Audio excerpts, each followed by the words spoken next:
আজকের এই ভিডিওটা বিশেষ করে যারা অর্থনীতির ছাত্র অথবা কমার্সে পড়াশোনা করেছেন তাদের জন্য বোধগম্যটা একটু সোজা, বাকিদের জন্যটা খুব বেশি সোজা না হলেও আবার বেশি কঠিনও না। আসুন কি নিয়ে আমরা কথা বলছি। ডক্টর মোহাম্মদ ইউনূসের এই যে সময়কালটা, এটা আসলে খুবই ক্রান্তিকাল ওনার জন্য। কারণ দীর্ঘ একটা সময় একটা সরকার ক্ষমতায় ছিল, চুরি চোট্টামি হয়েছে, লুটপাট হয়েছে, ধান্দাবাজি হয়েছে। এটা প্রত্যেক সরকার যখন চেঞ্জ হয়, পরবর্তী সরকারের প্রথম ধাক্কাটাই হয় যেই যে জিনিসগুলোতে মানে ধাক্কা খাইয়ে রয়েছে সেই জিনিসটাকে সচল রাখা। কারণ জনগণের এক্সপেকটেশন থাকে আজকে পাশ করছে, কালকে বৈশাখ, পরশুদিন থেকে আলাদিনের চেরাগের মতন খালি পয়সা রুপাইয়া ফেলবে, সব কন্ট্রোল হয়ে যাবে।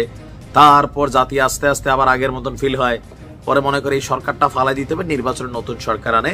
সো বুঝতেই পারছেন একটা সরকারের পর আরেকটা সরকার আসলে ঝক্কি ঝামেলা অনেকগুলো পোহাইতে হয়। তো নানান ঝক্কি ঝামেলার মধ্যে আমরা আজকে যে বক্তব্যটা সেটা হচ্ছে এশিয়ান ডেভেলপমেন্ট ব্যাংক বা এশিয়ান উন্নয়ন ব্যাংক, এডিবি সংক্ষেপে, চলতি 2024-25 অর্থ বছরে বাংলাদেশের মোট দেশজ উৎপাদন বা প্রবৃদ্ধি কমে 3.9% নেমে আসবে, একটা পূর্বাভাস দিয়ে বসছে এশীয় উন্নয়ন ব্যাংক। আর আগামী অর্থ বছরে প্রবৃদ্ধি বাড়বে 5.1%। বাট ডক্টর মোহাম্মদ ইউনূসের যে সরকার, আমরা যতদূর ওনার প্ল্যান দেখছি, স্বল্প সংস্কার প্যাকেজে ডিসেম্বর, দীর্ঘ সংস্কার প্যাকেজে আগামী জুন। আর যেহেতু তিনি আগামী জুন পর্যন্ত থাকবেন, এই যে অর্থ বছরের যে হিসাব, এটার মধ্যে উনি কিন্তু পড়ে যাবেন। বিএনপি সরকার আসলে ধৈর্যই মোটামুটি একটা পজিটিভ ফিডব্যাক পাবেন যদি পাশ করে বিএনপি আসে বা যেই সরকার আসে। অন্যদিকে পূর্বাভাস অনুযায়ী মূল্যস্ফীতি 2024 অর্থ বছরে 9.7% থেকে বেড়ে 2025 অর্থ বছরে 10.2% পৌঁছবে। তো এইটাও দেশের অর্থনীতির জন্য খারাপ। কেন? এটা কেন ঘটছে? এডিবি তারা বলছে যে পাইকারি বাজারে প্রতিযোগিতার অভাব, বাজার সংক্রান্ত তথ্যের ঘাটতি, সরবরাহ ব্যবস্থার সীমাবদ্ধতা, টাকার অবমূল্যায়নের কারণে মূল্যস্ফীতি বাড়বে। তবে বাণিজ্যে ঘাটতি হ্রাস এবং রেমিটেন্স বৃদ্ধি পাওয়ায় চলতি হিসাবের ঘাটতি জিডিপির 1.4% থেকে কমে 0.9% নেমে আসবে বলে আশা করা হয়। গতকালকে আপনার রাজধানী ঢাকারগাঁওয়ে এডিবির ঢাকা অফিসে Asian development Outlook ADO April 2025 প্রতিবেদনে তারা এই তথ্য জানিয়েছে।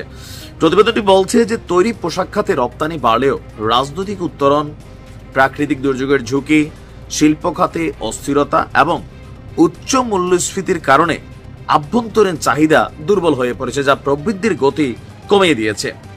2024 অর্থ বছরে দেশের প্রবৃদ্ধি ছিল 4.2%। যেমন এই বছর আপনি দেখবেন যে রমজানে, ঈদে মানুষের যে পরিমাণ ব্যবসা হওয়ার কথা ছিল তা হয়নি, কারণ ইনকামটা বিভিন্ন কারণে আটকে গেছে। একটা সরকার থেকে আরেকটা সরকার পড়ে গেলে দেশের অর্থনীতি ঝুঁকিতে পড়ে বিভিন্ন কারণে, এবং এইটারই ইফেক্ট আমরা দেখলাম। তো এই মুহূর্তে তিনি বলছেন যে এডিবি বলছে, বাংলাদেশের কান্ট্রি ডিরেক্টর আছেন হো ইউন জেয়ং, যে বাহ্যিক এবং আভ্যন্তরীণ চ্যালেঞ্জ সত্ত্বেও বাংলাদেশের অর্থনীতি সহনশীল রয়েছে, আশার বার্তা। তবে এই সহনশীলতা আরো শক্তিশালী করা সম্ভব কাঠামোগত সংস্কার বাস্তবায়নের মাধ্যমে। তৈরি পোশাকের উপর নির্ভরতা কমিয়ে বেসরকারি খাতের উন্নয়ন, টেকসই অবকাঠামো নির্মাণ, জ্বালানি নিরাপত্তা নিশ্চিতকরণ, আর্থিক খাতে সুশাসন, বিদেশি বিনিয়োগ আকর্ষণের মাধ্যমে অর্থনৈতিক প্রবৃদ্ধি জোরদার করা, যেটার জন্য ডক্টর ইউনূসের সরকার অলরেডি বিনিয়োগ নিয়ে বেশ সফল কিছু পদক্ষেপ নিয়েছে। অলরেডি আমরা গতকালকে দেখছি। তারপর চীনের 200 প্রতিনিধির একটা দল আসতেছে বিনিয়োগের জন্য। তো তারা ওইখানে এসে নানান বক্তব্য শুনবে, দেখবে, তারপর হচ্ছে আপনারা হয়তো বিনিয়োগ করবে। তবে খারাপও বলা যায় না, ভালো বলা যায় না। তবে ডক্টর মোহাম্মদ ইউনূসের যেই মেয়াদকালটা, এই কাল টোটালটাই একটা লড়াইয়ের মধ্যে দিয়ে যাবে অনেক কিছুর সাথে। আর পরবর্তী সরকারের যারাই আসেন তারা কিন্তু এই ফলটা খাবেন, এটা হচ্ছে বাস্তবতা। ভালো থাকবেন।